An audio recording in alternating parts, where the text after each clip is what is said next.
Good morning, good afternoon, good evening, wherever you're at. This is Dr. Diane Sanchez, and today's webcast is on individual organization relations and retention in your human resources class. Welcome.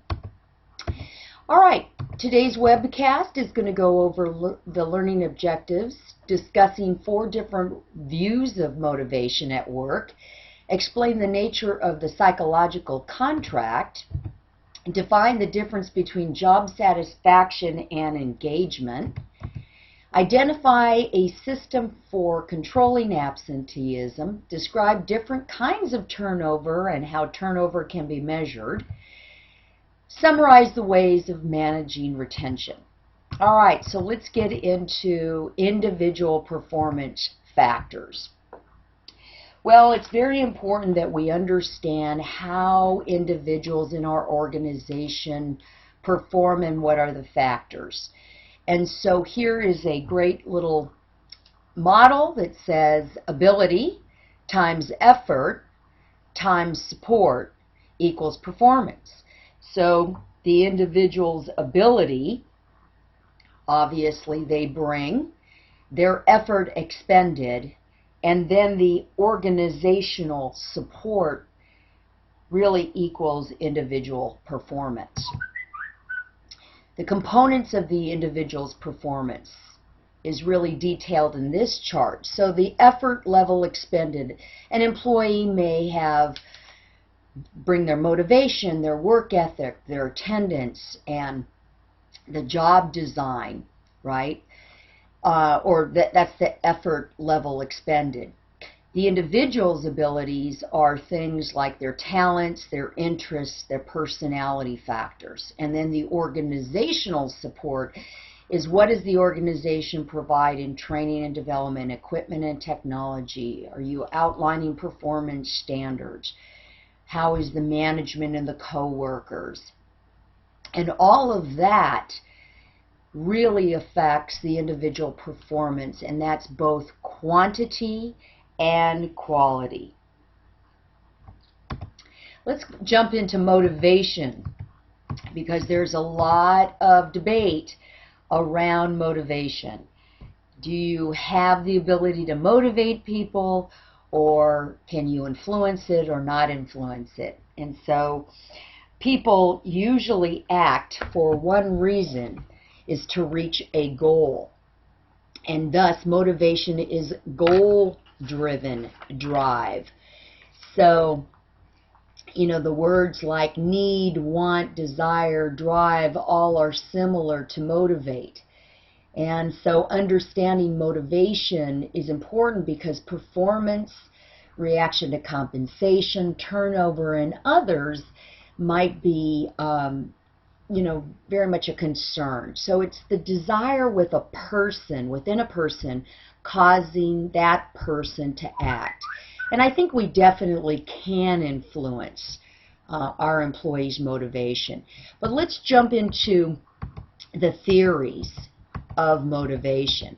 And I don't know if any of you have taken any psychological or leadership classes, but we discuss Maslow's hierarchy of needs, right? That human needs, according to Maslow, is in 5 categories. We first have to have our basic psychological needs met, then we need to have safety and security met, then we need a belonging and love needs, and then we can jump into esteem needs, and then hopefully self-actualization needs.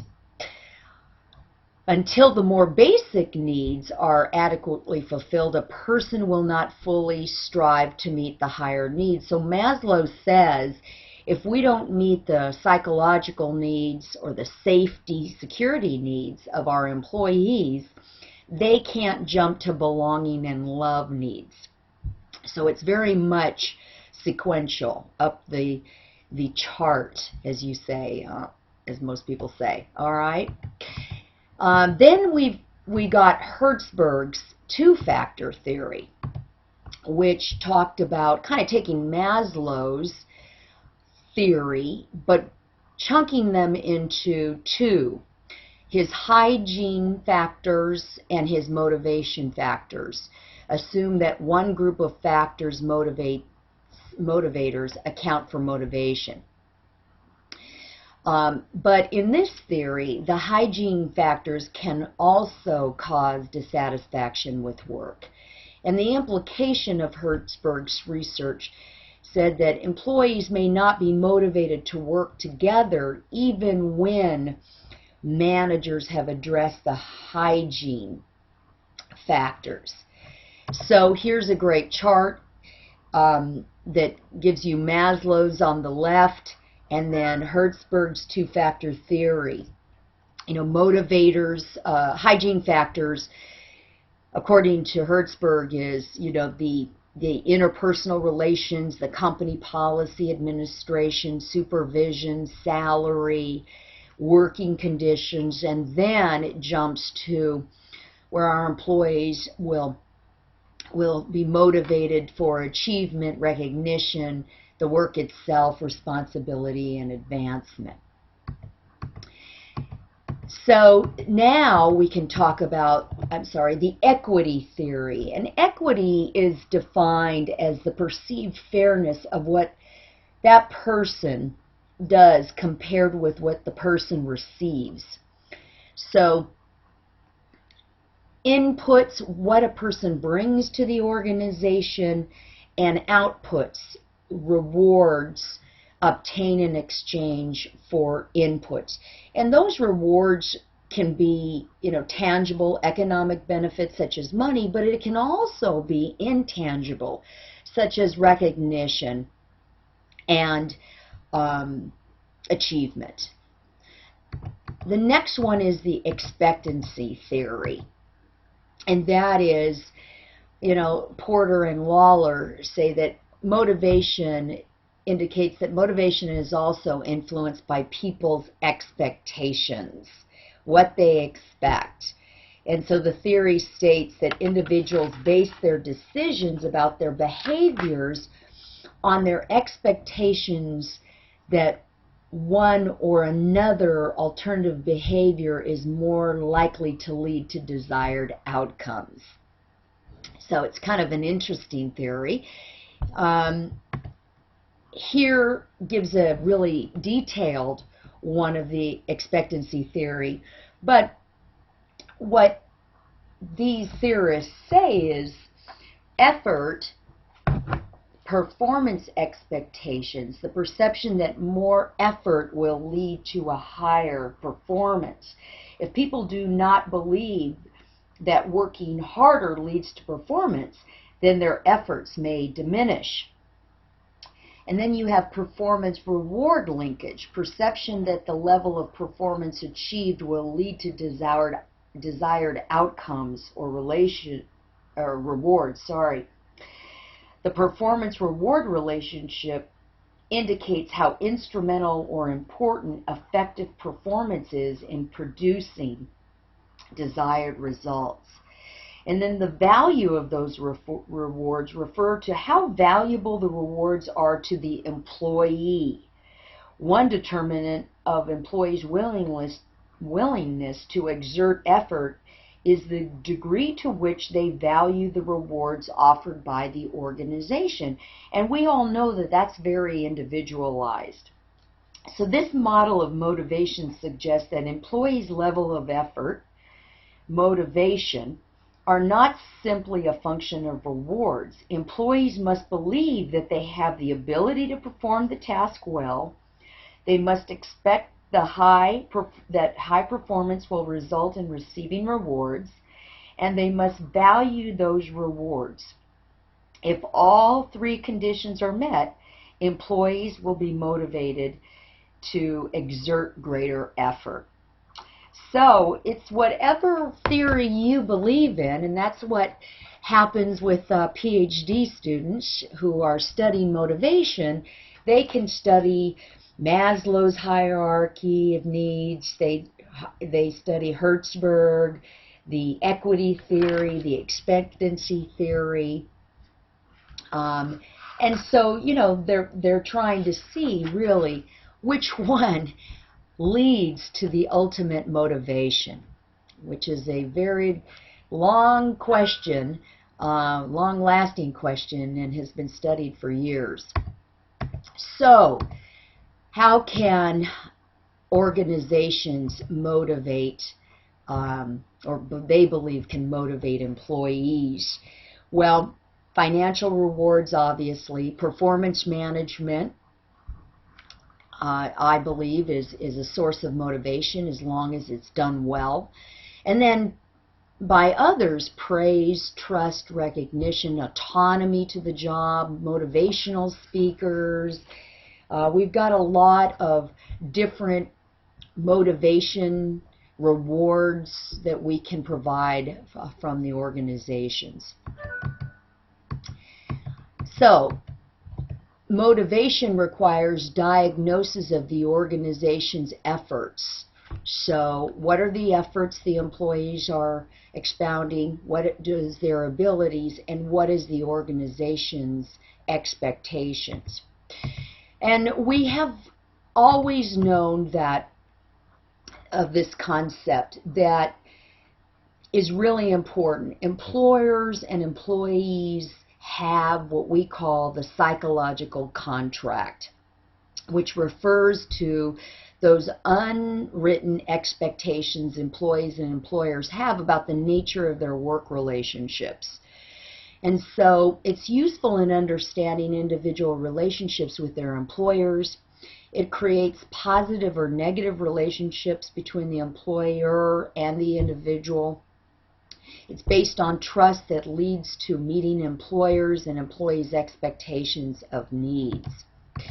And this is a great chart. This is the elements of the psychological contract.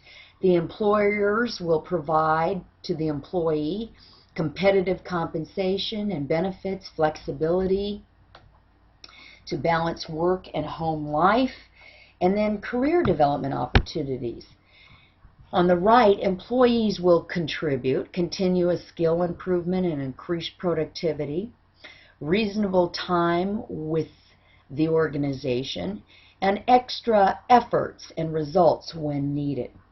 So that's really the psychological contract. And a lot of these psychological contracts between employer and employees get broken when, downsizing happens and layoffs. There's really a break in that psychological contract. And now we have global psychological contracts, and we have some concerns about that. Obviously, it varies between foreign country employees and those in the U.S. Different expectations from different country employees, and then different employees from cultures have different needs. So that's a challenge. Let's talk about job satisfaction and commitment. In the most basic sense, job satisfaction is a positive emotional state resulting from the employee, from evaluating one's job experience. And so job dissatisfaction occurs when one's expectations are not met. And most employees, sometimes job satisfaction is called morale, a term usually used to describe the job satisfaction of a group or organization. And where do we get this data? We can get this data from attitude surveys, which really focuses on the employees' feelings and beliefs about their job and the organization. And these are all the components of job satisfaction. And, one thing, this again is another study. Motivation has been studied, but also job satisfaction by many theorists. And at any one time, the number of people dissatisfied with their jobs, according to researchers, has varied from 15% to 40% of the people are dissatisfied with their jobs. And when higher unemployment rates and changing jobs, all of that really adds to it. But these are all the components of job satisfaction. the nature of the work, the adequacy of the pay, the coworkers, supervision, and opportunity for advancement. Now, organizational commitment is, why are we concerned about job satisfaction? Well, we want organizational commitment. We want employees to believe and accept organizational goals and the desire to remain with the organization. This continuous commitment factor. So we've been studying employee engagement, and that's very different than job satisfaction.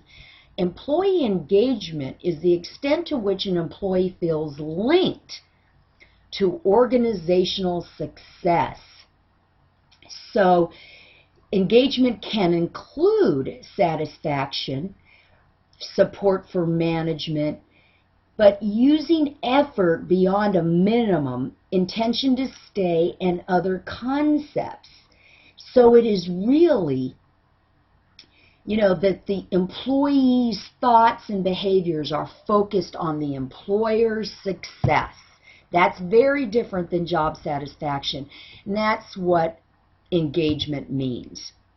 And what does this all drive? Obviously, hopefully loyalty to the institution or the employer. And like I said, we're looking for continuous commitment. So engaged and disengaged employees. On the left, engaged employees put in extra effort. They're highly involved in their jobs. They employ both effort and thought. They're active in their job. They're fully invested in their job. Disengaged employees simply just put in their time, do not always do the best work, are kind of checked out, only do the basics, and react only to pay. So this whole new concept of engagement has really been helping organizations look to those engaged employees to drive productivity. Now, employee absenteeism. It's any failure by an employee to report to work for work scheduled or to stay at work when scheduled. And effective absence management is a balance between supporting the employees who are legitimately not at work and keeping operational needs covered. So we try to manage employee absenteeism, and there's involuntary absences and voluntary absences, and these are really the sources of direct and indirect costs for absenteeism. The outside bubble is the indirect cost, which is slow work pace, late deliveries, overtime, customer dissatisfaction, supervisor lost time, lower productivity quantity, lost productivity with replacement, overstaffing to cover absences, replacement training, and then in the middle is the direct cost, replacements for absent worker, salary benefits for absent worker. And so we really want to monitor the costs of our absenteeism. So how do we do that? How do we address it? Well, there's the disciplinary approach, which people who are absent receive disciplinary action like oral or written write-ups, or it could be a suspension or final dismissal. Positive reinforcements are things like rewards for meeting attendance standards. And you can have a blend of both also. The combination can be rewards desired behaviors and punishes the undesired behaviors. There's things like no-fault policies. Employees must manage their own attendance unless they abuse that freedom. We have paid time off programs, which is PTO. You can use your days from your accounts at your discretion. And so That's always helpful in managing absenteeism. And then we have to measure it. This is the U.S. Department of Labor's calculation. The number of person days lost through job absence during a period, the average number of employees divided by the average number of employees, number of days worked times 100. And many HR departments measure absenteeism. Other measures of absenteeism is, your incident rate. That's the number of absences per 100 employees each day. Inactivity, the percentage of time lost to absenteeism, and then severity rate, the average time lost per absent employee during a specified period. Now let's go to turnover. We definitely also measure this in human resources, but it's the process in which employees leave an organization and have to be replaced. And we really have to be knowledgeable of the impact of turnover, negative impact on several dimensions of the organizational performance. It can impact safety, productivity, obviously our financial performance. For example, in the healthcare industry, one firm experienced 30% turnover annually, and that turnover cost for nursing jobs accounted for more than $125 million per year, because the individual nurse turnover costs were about $32,000 per person who left.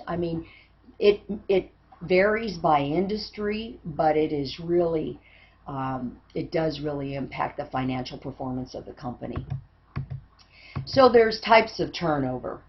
Involuntary, employees are terminated for poor performance. And then voluntary, employees leave by choice.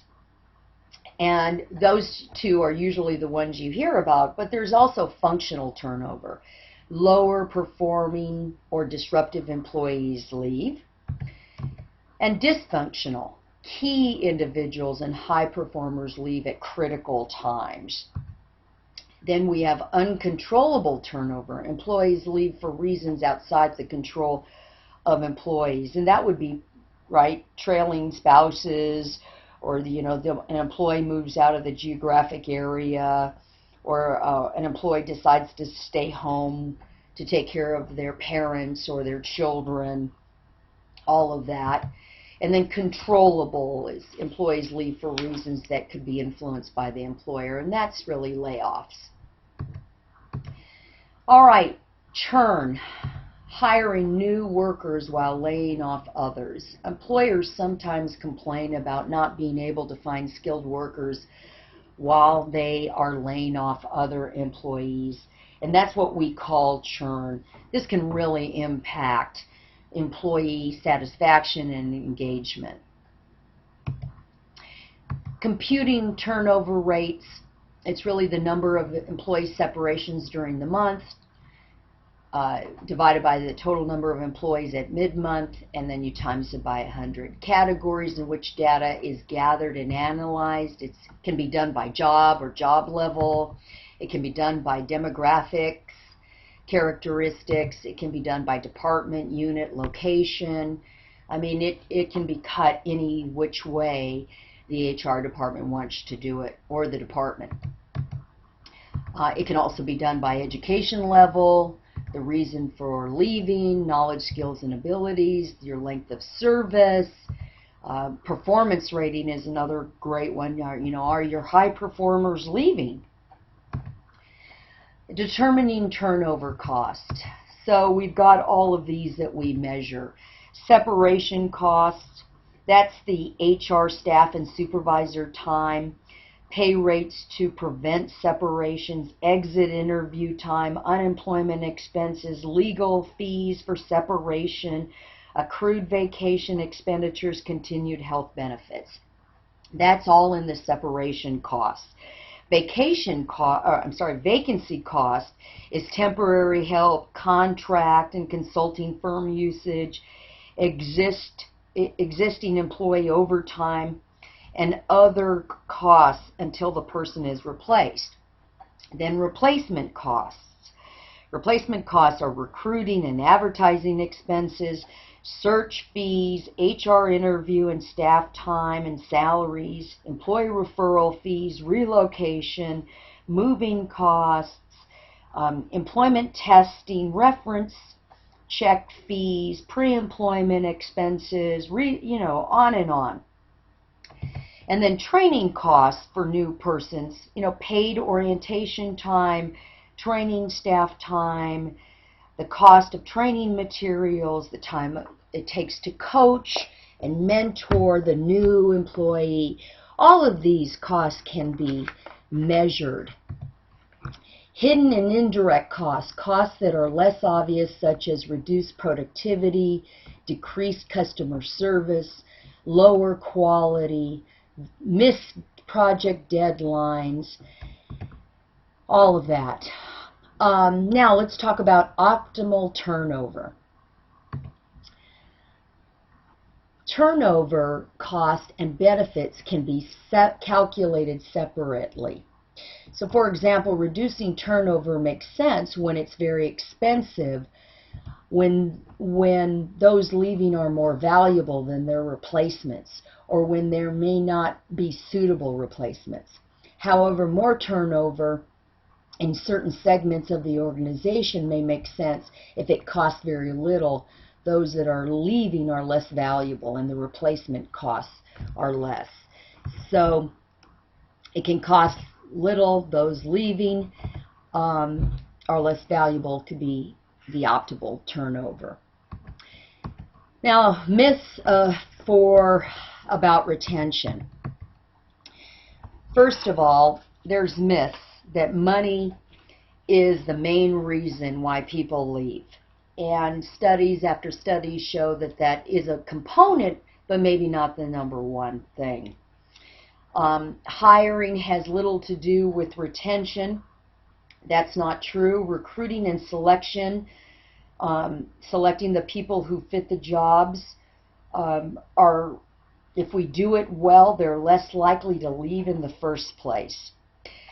If you train your people, you are only training them for another employer. Again, not true.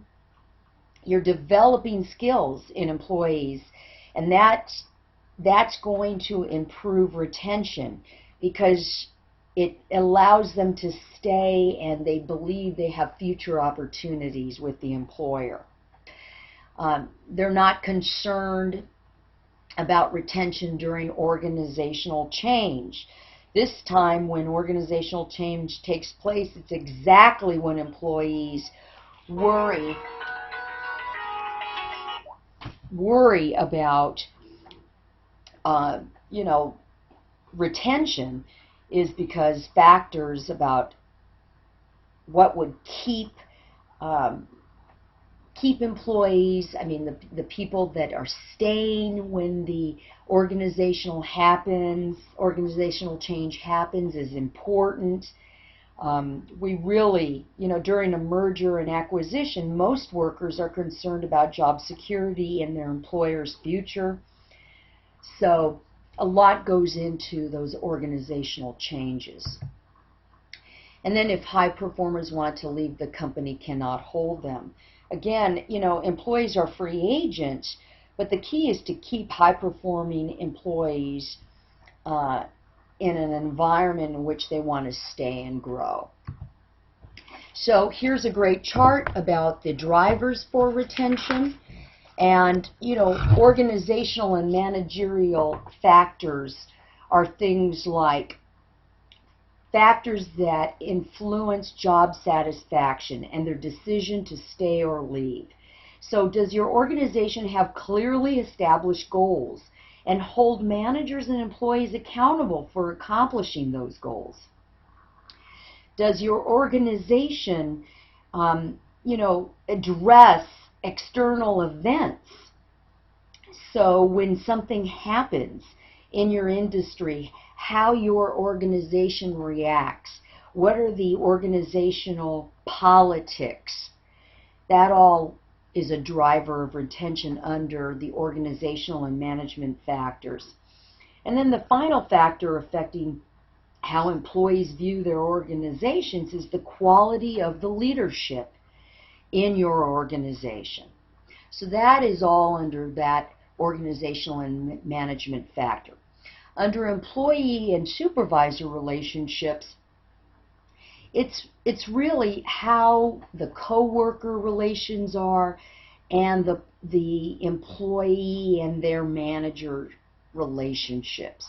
Overall, what this means is that it is not just where people work, but also with whom they work that affects the employee retention.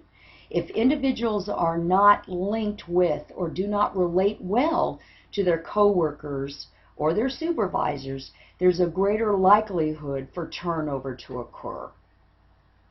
Job and work-life balance. You know, many, all the downsizing, layoffs, acquisitions have affected employee commitment, loyalty, and retention. And so we really, consequently, employees start thinking about leaving the job. And we really need to project our organizations that we have quality jobs, we have work-life balance, that there's an opportunity for them to grow, that it's not a stressful situation in the workplace, that our schedules are flexible, and that there's an ability to really have a balance between their personal life and their job. Rewards, obviously, it's you know, providing competitive pay and benefits. And then career and benefits under rewards, it can also be employee recognition, both tangible and intangible. So, you know, employees of the month, a perfect attendance. Remember, go back to that psychological contract, anything that we can do to really firm that up. And then career training and development. Is there opportunities for personal growth? Does our employees really believe that our organization has a career training and development track for them? You know, those things are mentoring, good feedback during performance management. Just, is there a managerial track? Is there individual contributor tracks?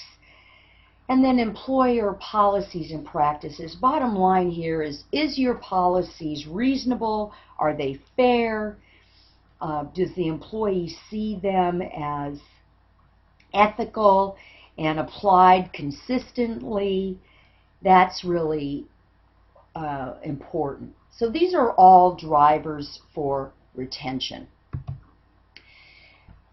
And these are comments from high performers as what they say when they, you know, why they stay at an organization.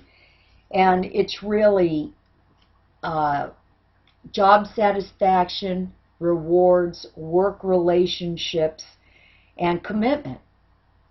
They have, they're happy in their current position. They enjoy coming to work. Their benefits are good in the industry. They believe that there's incentives out there for them.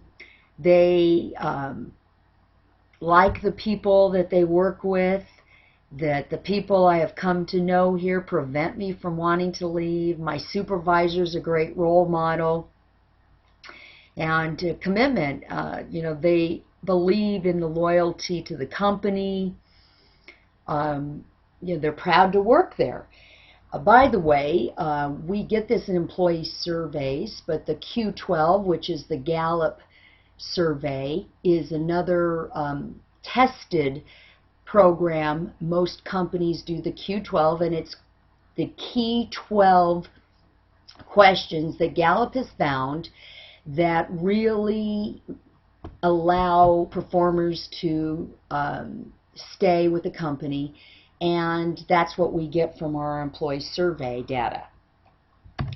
So, retention assessments and metrics. Some of the first areas to consider when analyzing data for retention is the work, the pay and benefits, supervision, and occupations in the departments.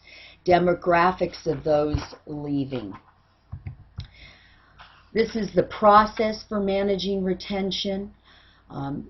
Number one, where do we get our data? Well, we get it from absenteeism and turnover measurements, employee surveys, exit interviews. I'm a big proponent of exit interviews after the fact and being done by an outsourced company, because most employees will not really be honest with you on their last day of employment. And what we found is when we had an outside agency contact the employees that left, 2 weeks after they left, and then 30 days after they left, and 60 days after they left, we really got some very good exit interview data, a lot more honest feedback, so that we were able to make some changes. And then we roll that up into an analysis. Then number two, we manage, we start thinking about interventions. What can we do in our recruiting and selection? What can we do in orientation and training, compensation, benefits? It depends on what data comes from the measurement and assessment data, employee surveys, exit interviews, turnover data. It really does help us to measure and track interventions. And then third is regular review of turnover data, tracking interventions, and adjusting. So, like I said, we use employee survey data to really diagnose specific problem areas, identify the needs and preferences, and reveal the HR activities that are being received well and not so well. Again, exit interview data can be very, very helpful if it's done appropriately and the employees that are exiting feel like they're going to give you really good feedback and honest feedback. Effective first-year efforts lead to future career development, high performance, and other positive retention. Really, surveys show that your first year of employment is critical, and that really helps to retain your employees. That's why the onboarding process has become so important. Most companies are trying to extend their onboarding to a whole year, where they're able to really show the employees the commitment they have towards them. And it really helps with higher performance. And then obviously other positive retention factors come from it. So those first year efforts really are important. What do organizations need to do? They need to track the interventions, adjust interventions efforts. Some firms, and I highly recommend, that you do pilot programs to see how changes affect retention before extending them to the whole organization. Because by doing that, it really tests the effect of, let's say, if you're going to implement flex time scheduling, and how does that affect employee turnover, and how does that affect the scheduling of a department, and do you see turnover drop because of that, intervention of including flex time. So you really want to do pilot programs. It helps you to really measure whether it's working or not. And if it's not working, then maybe adjust it. But if it is working, then you can go out organizationally. Well, I want to thank you for attending today's webcast. I hope that you have found this information valuable. If you have any questions, as always, put it out on the discussion board. Thanks for attending.